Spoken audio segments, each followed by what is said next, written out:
Adelante, maestro. Mi nombre es José Fernando Cabo Alvarado, soy el maestro de historia, tengo 39 años de servicio, doble turno, soy maestro de primaria y secundaria y además soy economista por la UNAM. ¿Qué queda, historia de México o universal o ambas? Las dos, pero ahorita estoy dando historia universal. Bien, mire, yo he seguido muy de cerca sus declaraciones de usted y del subsecretario acerca de la mal llamada reforma educativa y también de los medios de comunicación que han estado desprestigiando el trabajo del magisterio. No sé qué campaña tienen, con qué intención, pero obviamente han denostado demasiado a los maestros y nos han desprestigiado, que nos han quitado autoridad ante la sociedad. Pero aquí el problema, el punto es en cuanto a la reforma educativa. A nosotros nos preocupa que nos digan que nos van a evaluar, no tanto porque tengamos miedo a ser evaluados, sino porque para recibirnos tuvimos que pasar varias evaluaciones para obtener nuestros títulos, tuvimos que hacer un examen profesional para finalmente ser maestros ante grupo.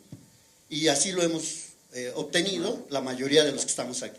La otra, los maestros que estamos aquí no hemos hecho ninguna falta de, por ejemplo, puentes, por ejemplo, paros, por ejemplo, negligencia en cuanto a que no cubramos el trabajo escolar. Siempre hemos cumplido y aún así se habla mucho de que nosotros no damos clases, que faltamos mucho a clases, que no estamos bien preparados, etc.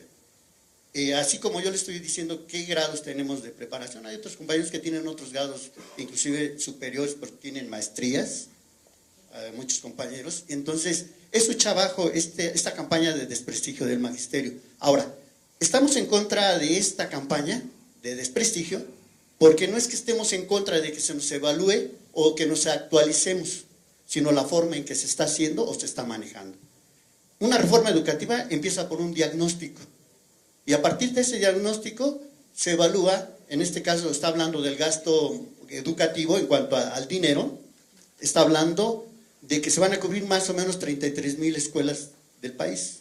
Qué bueno, pero yo les recuerdo que hay 100,000 escuelas en este país, o más. Entonces quiere decir que hay una gran cantidad de maestros, de escuelas, que no están siendo atendidas y no van a ser atendidas. Pero que se haga ese esfuerzo es bueno. La otra, la forma en que nos están haciendo las evaluaciones. Las evaluaciones no son sobre los contenidos del trabajo didáctico pedagógico o el contenido de nuestras materias. Por tal motivo no creemos que esas evaluaciones sean las idóneas para evaluarnos. En ese sentido, creemos que por ahí no es una reforma educativa, sino una reforma laboral, porque nos han quitado nuestros derechos sindicales conquistados históricamente. En ese sentido, creemos que se nos debe tener más respeto, y sí, consultarnos. Y si nos piden que nos sigamos capacitando y evaluando, lo haremos, pero no de una forma punitiva. Porque yo lo recuerdo a usted y a Peña Nieto, nos dijeron que a nadie se le iba a quitar el trabajo y acabo de escuchar que van a tener a más o menos 3,000 maestros que se les va a despedir. Yo creo que es una forma punitiva de no permitir que se haga una verdadera reforma educativa y sí una reforma laboral. Y las personas que me quieren callar, tristemente, están recordando los viejos tiempos del sistema. Maestro, porque la educación está muy mal y no podemos seguir afirmando que las cosas, que aquí no pasa nada. Oiga, nada más le pido, la dejo, pero un favor, maestro, nadie lo está callando, creo que lo hemos escuchado todos con mucho respeto, como siempre, y como yo le pido también que usted lo tenga. Déjeme ir por partes a sus comentarios, que le agradezco mucho, que muchos de ellos obviamente no comparto, y déjeme irle planteando exactamente qué es lo que no comparto. Creo, y lo invito también a que se informe mejor. Yo creo que ahí tiene bastantes. Ahorita le explico por qué creo que hay algunas partes en las que usted no está bien informado sobre en qué consiste la reforma educativa. Déjeme ir por partes. Primero, la reforma educativa sí implica, por supuesto, algunos cambios laborales y administrativos, porque ha implicado un rediseño político de la organización del sistema educativo. Pero es una reforma que es integral en términos de todo lo que se requiere educativamente. Es una reforma que atiende una transformación de las escuelas. Está, y lo invito también a que lea el artículo que publiqué sobre las escuelas al centro, en donde se explica detalladamente en qué consiste este programa, que viene acompañado del programa de escuelas al 100 de infraestructura. Efectivamente, las 33,000 escuelas no son todas, En educación primaria hay, por ejemplo, 100,000 escuelas. Pero déjeme decirle, y aquí es donde le doy más información, este programa está hecho para poder ayudar a las escuelas que mayor carencia tienen. Y efectivamente cerca de 33,000 escuelas tienen alguna carencia importante. No todas las escuelas del país, y eso también hay que decirlo, tienen carencias de infraestructura. Hay escuelas que no necesitan nada más que tener mantenimiento. Entonces, no, por eso, además de que son muchos recursos, no es un programa que llegue a todas las escuelas, sino que va dirigido a las escuelas que más carencia tienen, como hace un momento lo expliqué. Tercero, la evaluación, número uno, la reforma educativa parte de un diagnóstico. Se hizo un diagnóstico para poder hacer un planteamiento sobre la reforma educativa. En ese aspecto, decirle que no se están violando ningunos derechos laborales de nadie.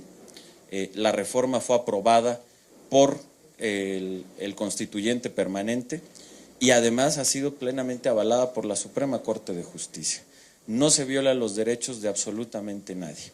Y donde yo le digo que requiere, o ahí le hago la precisión, cuando nosotros hemos dicho que no se va a correr a ningún maestro, tiene que ver, porque eso fueron muchos de los rumores que existieron sobre maestros que si no aprobaban el examen o no tenían una calificación aprobatoria en el examen, perderían su trabajo. Y eso no va a suceder ni está sucediendo.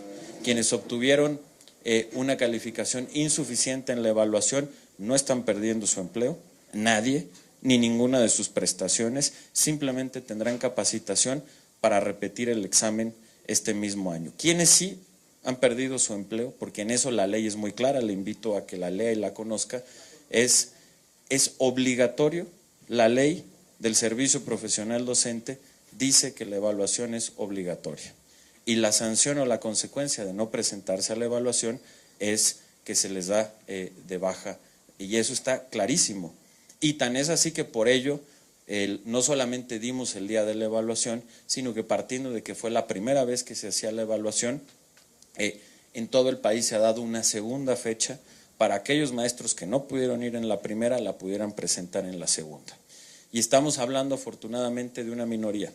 Estos 3,360 maestros son el 2% de quienes fueron convocados a la evaluación. Y con esto cierro y llego a su siguiente tema, en uno en donde sí coincido con usted, no como en otros en donde no comparto su opinión. ¿En qué sí coincido con usted?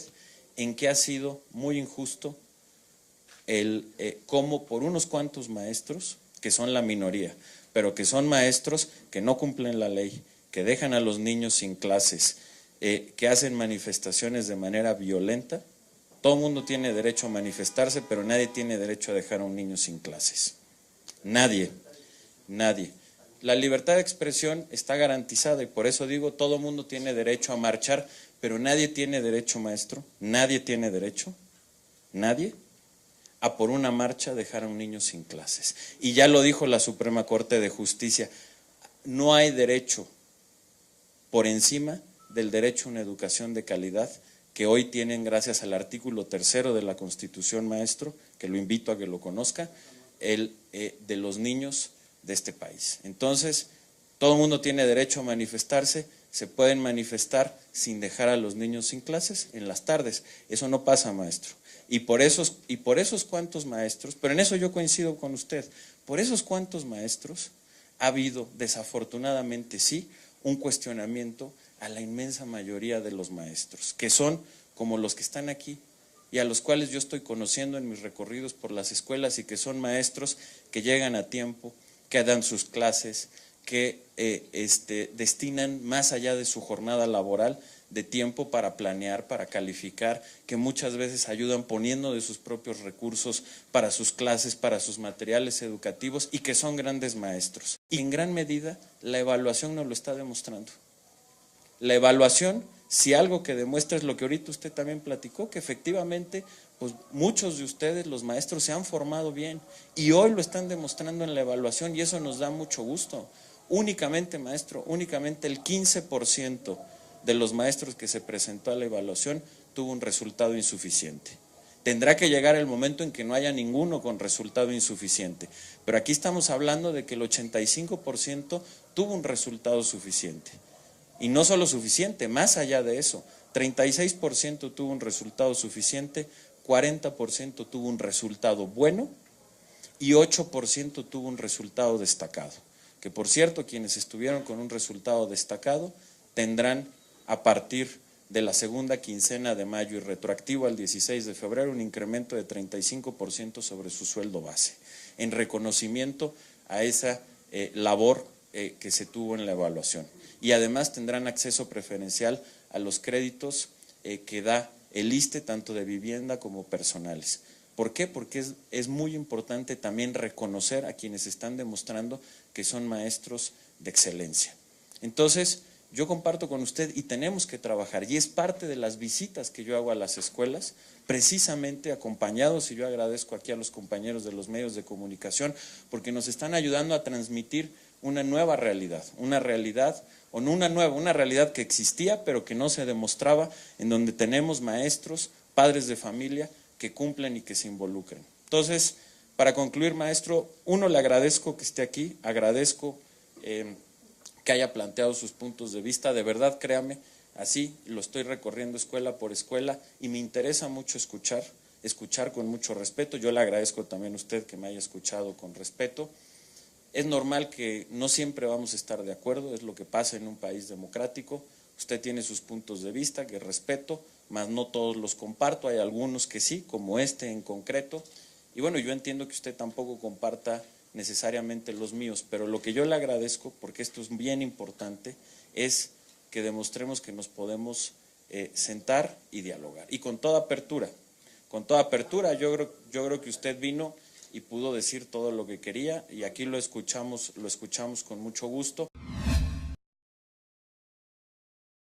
Primero, la reforma educativa sí implica, por supuesto, algunos cambios laborales y administrativos, porque ha implicado un rediseño político de la organización del sistema educativo. Pero es una reforma que es integral en términos de todo lo que se requiere educativamente. Es una reforma que atiende una transformación de las escuelas. Está, y lo invito también a que lea el artículo que publiqué sobre las escuelas al centro, en donde se explica detalladamente en qué consiste este programa, que viene acompañado del programa de escuelas al 100 de infraestructura. Efectivamente, las 33,000 escuelas no son todas. En educación primaria hay, por ejemplo, 100,000 escuelas. Pero déjeme decirle, y aquí es donde le doy más información, este programa está hecho para poder ayudar a las escuelas que mayor carencia tienen. Y efectivamente, cerca de 33,000 escuelas tienen alguna carencia importante. No todas las escuelas del país, y eso también hay que decirlo, tienen carencias de infraestructura. Hay escuelas que no necesitan nada más que tener mantenimiento. Entonces, no, por eso, además de que son muchos recursos, no es un programa que llegue a todas las escuelas, sino que va dirigido a las escuelas que más carencia tienen, como hace un momento lo expliqué. Tercero, la evaluación, número uno, la reforma educativa parte de un diagnóstico. Se hizo un diagnóstico para poder hacer un planteamiento sobre la reforma educativa. En ese aspecto, decirle que no se están violando ningunos derechos laborales de nadie. La reforma fue aprobada por el constituyente permanente y además ha sido plenamente avalada por la Suprema Corte de Justicia.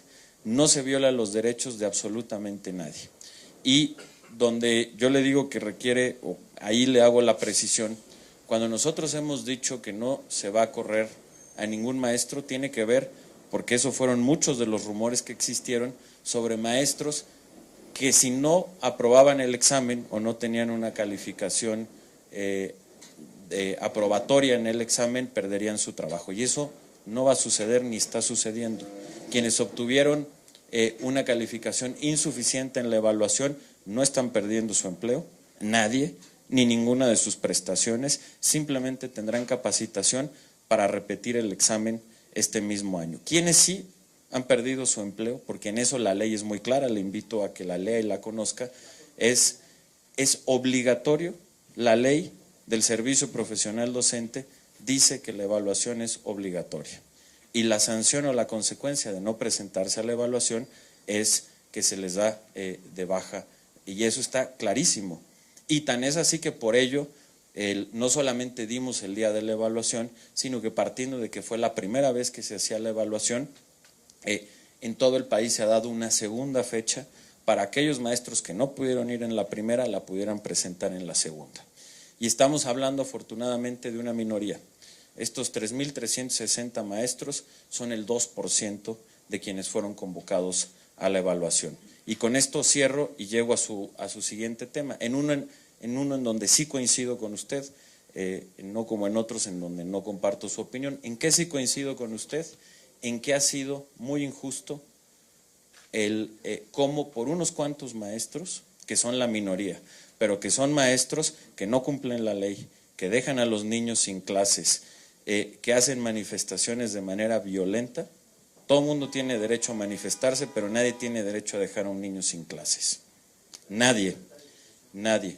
La libertad de expresión está garantizada y por eso digo, todo el mundo tiene derecho a marchar, pero nadie tiene derecho, maestro, nadie tiene derecho, nadie, a por una marcha dejar a un niño sin clases. Y ya lo dijo la Suprema Corte de Justicia, no hay derecho por encima del derecho a una educación de calidad que hoy tienen gracias al artículo 3º del país.